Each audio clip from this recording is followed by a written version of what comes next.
만약 불길이 당신을 삼킨다면, 만약 거센 파도가 당신을 집어삼킨다면, 만약 삶의 절망이 목을 조른다면, 그 순간 당신은 누구를 부르겠습니까? 수천 년 동안 수많은 사람들은 단 하나의 이름을 불렀습니다. 관세음보살. 그 이름은 죽음의 문턱에서 사람을 살렸습니다. 그 이름은 끝없는 고통 속에서 희망을 일으켰습니다. 법화경 보문품은 이렇게 설합니다. 불 속에 던져져도 그 이름을 부르면 불타지 않고, 물결에 휩쓸려도 그 이름을 부르면 빠져나오며, 도적에게 둘러싸여도 귀신에게 얽매여도 그 이름을 부르면 해탈하리라. 이것은 단순한 신앙의 구절이 아닙니다. 자비의 본질을 드러내는 선언입니다. 꿰뚫어 본다는 뜻입니다. 세상의 소리입니다. 병든 아이의 울음, 바다에 나선 어부의 외침, 흉년 속 농부의 한숨. 관세음보살은 그 모든 소리를 듣습니다. 외면하지 않습니다. 함께 짊어지십니다. 화엄경은 찬탄합니다. 한 마음으로 이름을 부르면 보살은 곧 그 마음 속에 나타나시오. 중생을 두려움에서 벗어나게 하느니라. 이름을 부르는 그 순간 자비는 이미 우리 곁에 있습니다. 자비란 무엇입니까? 단순한 동정이 아닙니다. 멀리서 불쌍히 여기는 감정이 아닙니다. 자비란 남의 아픔을 내 아픔처럼 느끼는 것, 그 고통을 함께 짊어지려는 힘입니다. 그래서 불교에서 자비는 듣는 것으로 시작됩니다. 울음을 들어주는 것, 외침을 함께하는 것. 그 순간 이미 자비가 이루어집니다. 관세음보살은 바로 그 끝없는 자비의 실천을 상징합니다. 옛 전승에는 이야기가 전해집니다.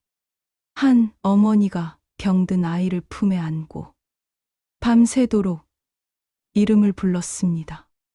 관세음보살, 제 아이를 살펴주소서. 약도, 의사도 없던 시절, 그 기도 속에서 아이의 열은 가라앉았습니다. 어머니는 깨달았습니다. 내 울음을 들어주시는 분이 계시다는 것을. 또 다른 전승, 바다에서 풍랑을 만난 어부가 있었습니다.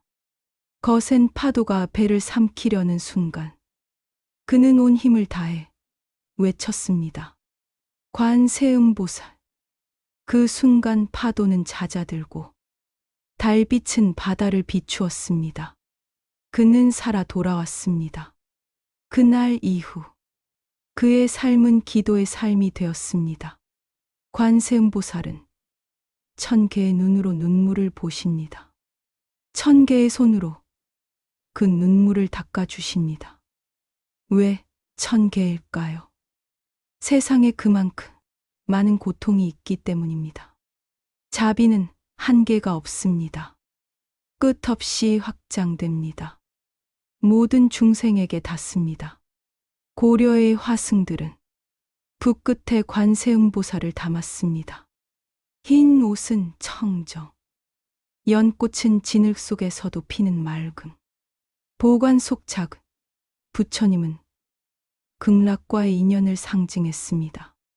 그림은 단순한 장식이 아니었습니다. 어머니의 눈물, 어부의 외침, 농부의 한숨, 모든 고통이 그 형상 속에 담겼습니다. 오늘날에도 이 이름은 불립니다. 병실의 고요 속에서, 도시의 외로운 밤길에서, 삶의 무게에 짓눌린 가슴 속에서 누군가는 조용히, 누군가는 간절히 속삭입니다. 관세음보살. 그 순간 내 안에 잠든 자비가 깨어납니다. 내 울음을 들어준다는 믿음. 그 믿음이 곧 희망이 됩니다. 관세음보살은 멀리 계신 존재가 아닙니다. 기적을 일으키는 상징에만 머무르지 않습니다. 울음을 듣고 고통을 함께 나누는 것. 그 순간 우리는 곧 관세음보살의 길을 걷는 것입니다. 그래서 관세음보살의 이름은 세월을 넘어 퍼져 나갔습니다. 인도의 강가에서 중국의 산하를 지나 우리 한반도의 산천에 이르기까지 자비의 이름은 흐르고 문화와 역사 속에 뿌리를 내렸습니다. 그리고 이제 그 전래의 여정을 따라가려 합니다. 관세음보살의 이름은 멈추지 않았습니다. 한 사람의 기도에서 흘러나온 울림은 곧 길이 되어 세상을 따라 퍼져갔습니다. 먼 땅, 인도의 강가. 그곳에서 관세음보살 신앙은 태어났습니다.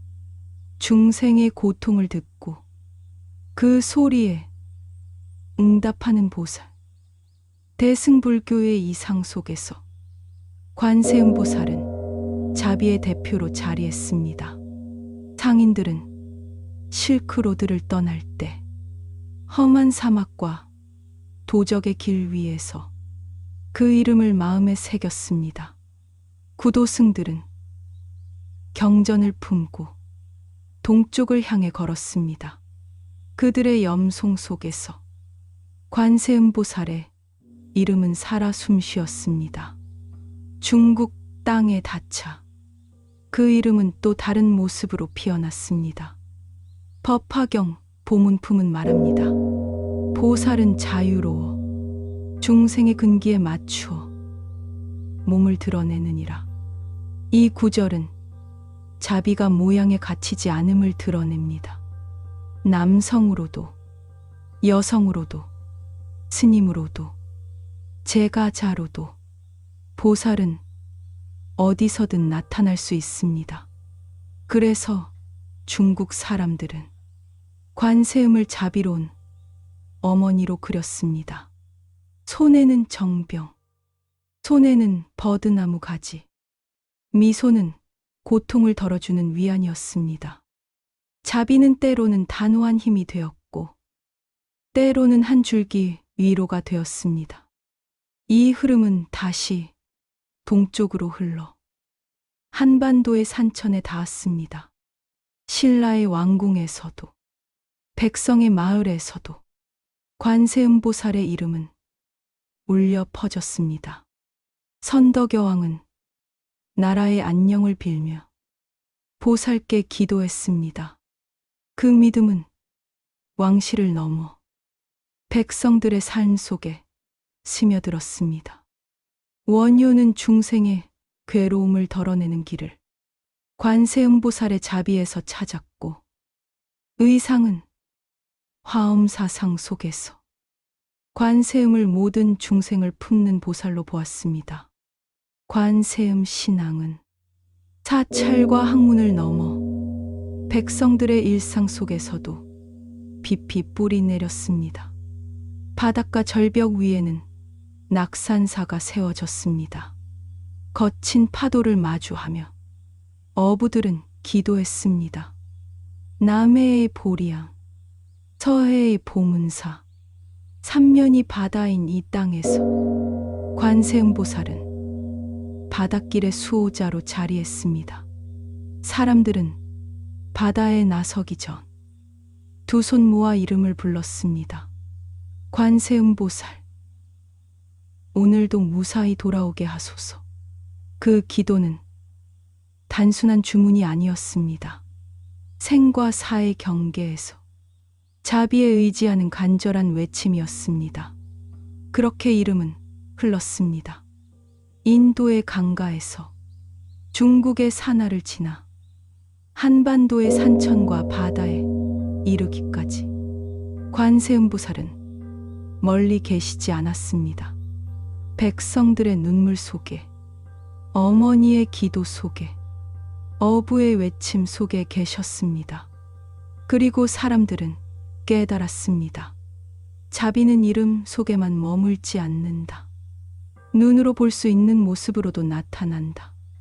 사람들은 불상을 세우고 불화를 그리며 관세음보살의 자비를 형상으로 담아내기 시작했습니다.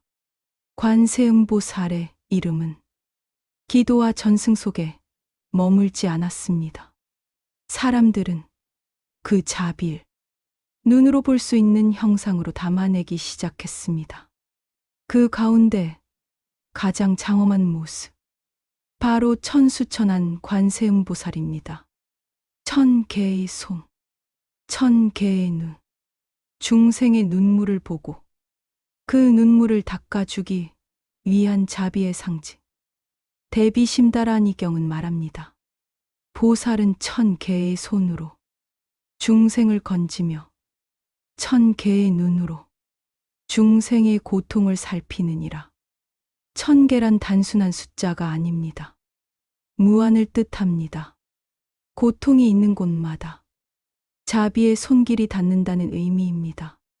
중국 당대의 불화 속에는 장엄한 천수천한 보살이 그려졌습니다. 손마다 눈이 있고 손마다 지물이 놓여 있습니다. 칼은 무명을 끊는 지혜, 정병은 고통을 씻는 자비, 연꽃은 청정한 깨달음. 모든 손길은 다르지만 모두가 중생을 향하고 있었습니다. 우리나라에도 이 신앙은 깊이 전해졌습니다. 고려 불화 속 천수관음도 수많은 팔과 눈은 마치 바다의 파도처럼 끝없이 이어졌습니다. 조선 후기에도 관음신앙은 살아 있었고 사찰마다 기도의 도량에는 관세음보살이 모셔졌습니다. 불상과 불화는 단순한 예술이 아니었습니다. 백성들의 삶을 지탱하는 자비의 표상이었습니다. 굶주린 아이를 감싸는 손, 풍랑 속 배를 붙잡아 주는 손, 외로운 노인의 등을 어루만지는 손, 1000개의 손은 곧 우리의 삶 속 자비의 손길이었습니다. 이 상징은 여전히 살아 있습니다. 병원에서 아픈 이를 돌보는 손, 상담실에서 귀 기울이는 귀, 봉사 현장에서 나누는 미소, 작은 손길 하나가, 작은 눈빛 하나가 곧 천수천안의 의미가 됩니다. 어떤 이는 말합니다. 나는 너무 작아서 아무것도 할 수 없다. 그러나 보살의 가르침은 다릅니다. 작은 손길 하나, 작은 귀 기울임 하나, 그것이 곧 무한한 자비의 일부입니다. 1000개의 손은 우리 모두의 손, 1000개의 눈은 우리 모두의 눈입니다. 그래서 사람들은 지금도 기도합니다. 관세음보살, 제 손이 보살의 손이 되게 하소서. 제 눈이 보살의 눈이 되게 하소서. 그 기도는 곧 스스로 자비의 길을 걷겠다는 서원입니다. 천수천안의 형상은 장엄합니다. 그러나 그 본뜻은 단순합니다. 모든 고통을 보고 모든 고통을 덜어주겠다는 다짐. 그 다짐이 끝없이 확장될 때 비로소 1000개의 손과 눈이 됩니다. 그리고 사람들은 알았습니다. 자비는 형상에만 머물지 않는다. 기도와 노래 속에서도 살아 숨쉰다. 염불과 범패, 관세음보살의 이름을 부르는 그 소리 속에서 자비는 또 다른 길을 열어갔습니다. 관세음보살의 자비는 형상에만 머물지 않았습니다. 사람들의 입술 위에서 기도의 소리로 피어났습니다. 나무 관세음보살, 이 짧은 네 글자는 단순한 주문이 아니었습니다. 중생의 울부짖음을 담은 외침, 자비를 일깨우는 종소리였습니다. 법화경 보문 품은 말합니다. 혹 무량한 중생이 괴로움 속에서 보살의 이름을 부르며 보살은 곧 그 소리를 관하여 그 고통에서 해탈케 하느니라. 염불은 단순한 반복이 아니었습니다. 그 순간 마음의 문이 열리고 보살의 자비와 연결되는 길이었습니다.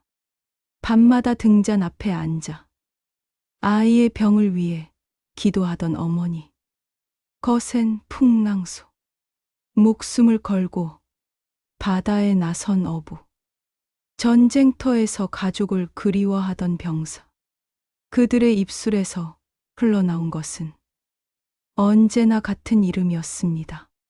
관세음보살. 그 소리는 세대를 넘어 이어졌습니다. 고려시대 관음 도량에서는 밤마다 연불 소리가 울려 퍼졌습니다.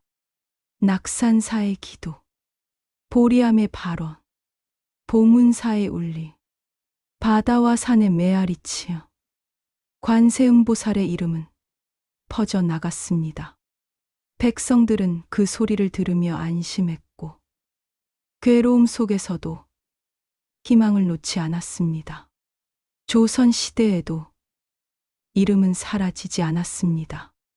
억불의 칼날 속에서도 백성들은 마음 깊이 관세음보살을 불렀습니다. 숨어서, 조용히, 그러나 끊임없이 그 이름은 이어졌습니다.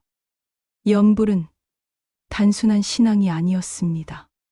이름을 부르는 순간 사람들은 자신 안의 자비를 깨웠습니다. 외로운 마음은 위로를 얻었고 흩어진 정신은 안정을 찾았습니다. 자비의 소리는 내면을 치유하는 힘이었습니다.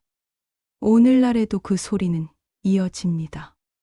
병원 대기실에서, 노인의 작은 방에서, 젊은이가 지친 하루를 마무리하며 누군가는 속삭입니다.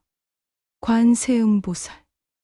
그 소리는 기도가 되고 그 기도는 위로가 됩니다. 심리학자들은 말합니다. 고통을 소리내어 부를 때 마음은 한결 가벼워진다고. 염불은 바로 그 길과 닮아 있습니다. 고통을 억누르는 것이 아니라 자비의 이름으로 풀어내는 것입니다. 그래서 염불은 삶의 리듬이 되었습니다. 숨을 들이쉴 때, 나응, 숨을 내쉴 때, 관세음보살. 호흡과 함께 이어지는 이 염송은 기도이자 명상이었고 위로이자 수행이었습니다.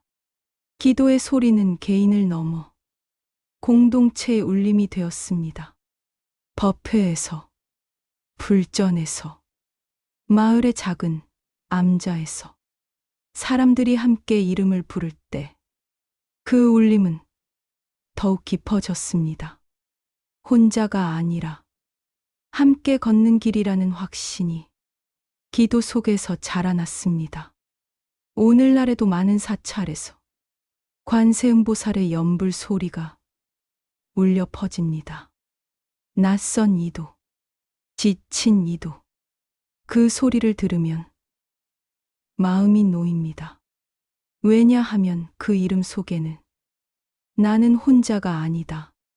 그 약속이 담겨 있기 때문입니다. 기도와 연불은 사람들의 마음을 묶어 주었습니다. 공동체를 하나로 이어 주었습니다. 그리고 그 울림은 예술과 문화 속에서도 꽃을 피웠습니다. 찬탄의 노래, 불교, 음악과 범퇴, 사찰 의식 속 깊이 스며들었습니다. 기도의 소리는 멈추지 않았습니다. 사람들의 입술에서 흘러나온 이름은 점차 노래가 되고 예술이 되고 문화가 되었습니다. 관세음보살의 이름은 범패 속에서 울려 퍼졌습니다. 낮은 음성으로 시작해 파도처럼 밀려오는 장엄한 가라. 그 속에서 보살의 자비는 마치 하늘의 울림처럼 메아리 쳤습니다. 범패는 단순한 음악이 아니었습니다. 경전의 말씀을 가락에 실어 사람들의 마음 깊이 스며들게 하는 수행. 기도가 곧 노래가 되었고 노래가 곧 자비의 길이 되었습니다. 고려 시대의 사찰, 향, 내음 가득한 법당. 그 앞에 앉아 스님들은 목청을 모았습니다. 관세음보살의 형상 앞에서 범패는 울려 퍼졌고 백성들은 그 소리에 귀 기울이며 괴로움을 내려놓았습니다. 보살은 소리 속에서 살아 계셨습니다. 조선 시대에도 범패는 이어졌습니다. 억불의 칼날 속에서도 사람들은 노래로 이름을 이어갔습니다. 관세음보살의 이름은 숨은 듯 그러나 끊어지지 않았습니다. 관음찬이라는 옛 노래는 이렇게 노래합니다. 자비로운 그 이름 관세음보살을 부르면 온갖 두려움이 사라지고 마음에 빛이 가득하리라. 노래는 단순한 음률이 아니었습니다. 자비를 직접 체험하게 하는 길이었습니다. 예술은 신앙을 담고 신앙은 예술 속에서 다시 피었습니다. 불화 속의 관세음보살, 1000개의 손과 눈, 연꽃 위에 앉은 모습. 그 그림을 바라본 사람들은 그 속에서 자비를 느꼈습니다. 조각 또한 자비의 노래였습니다. 관세음보살상 앞에 선 사람들, 기도와 눈물. 그 순간 돌과 나무는 살아 움직였습니다. 형상은 단순한 조각이 아니었습니다. 자비가 현실에 머무는 통로였습니다. 오늘날에도 이 전통은 이어집니다. 불교, 음악회에서, 합창 속에서, 유튜브 영상 속에서도 어머니가 자장가처럼 들려주던 기도, 젊은이가 기타를 치며 부르는 염소. 형식은 달랐지만 자비의 본질은 같았습니다. 심리학자들은 말합니다. 노래는 치유의 힘을 가진다고. 불교의 노래는 바로 그 길이었습니다. 자비의 이름을 노래하는 순간 상처난 마음은 치유의 길로 들어섰습니다. 예술과 신앙은 둘이 아니었습니다. 불화의 색채, 범패의 가라, 불상의 형상, 모두가 하나로 어우러져 관세음보살의 자비를 전했습니다. 오늘도 법당에는 기도의 노래가 울려 퍼집니다. 그 노래는 공동체를 하나로 묶습니다. 혼자가 아님을 알려줍니다. 함께 걷는 길임을 느끼게 합니다. 예술 속의 자비는 다시 신앙으로 돌아갑니다. 그리고 신앙은 실천과 원력으로 이어집니다. 기도와 노래가 행동과 자비의 길이 되는 순간 관세음보살의 이름은 더욱 강하게 빛납니다. 관세음보살의 자비는 기도와 노래에서 멈추지 않았습니다. 그 자비는 행동이 되고 실천이 되고 원력이 되었습니다. 화엄경은 설합니다. 보살은 중생을 위하여 스스로 고통 속에 들어가며 자비심을 원력으로 삼아 세세생생에 머무느니라. 관세음보살의 자비는 머물지 않습니다. 끊임없이 흐르고 끝없이 확장됩니다. 옛 기록에는 기아와 전염병 속에서 스님들과 백성들이 함께 자비의 행을 실천한 이야기가 전합니다. 굶주린 이에게 곡식을 나누고 병든 이를 돌보고 고아와 과부를 보살핀 일. 사람들은 그것을 관세음보살의 원력이라 불렀습니다. 자비는 기적의 손길에만 있지 않았습니다. 밥 한 그릇을 나누는 손, 눈물을 닦아주는 손, 괴로움의 이야기를 들어주는 귀, 그것이 곧 보살의 원력이었습니다. 우리나라 불교의 역사 속에서도 관세음 신앙은 늘 실천과 연결되었습니다. 신라 시대의 원효는 백성을 위해 거리로 나갔습니다. 노래하며 춤추며 중생의 고통을 함께 했습니다. 그 속에 관세음의 자비가 있었습니다. 고려와 조선의 사찰들은 기도의 도량이자 구휼의 현장이었습니다. 굶주린 이를 위한 진제창, 길 잃은 이를 위한 주막, 환자를 위한 약방. 자비는 곧 사회적 실천이었습니다. 오늘날에도 관세음보살의 이름은 수행자와 불자들의 발언 속에서 이어집니다.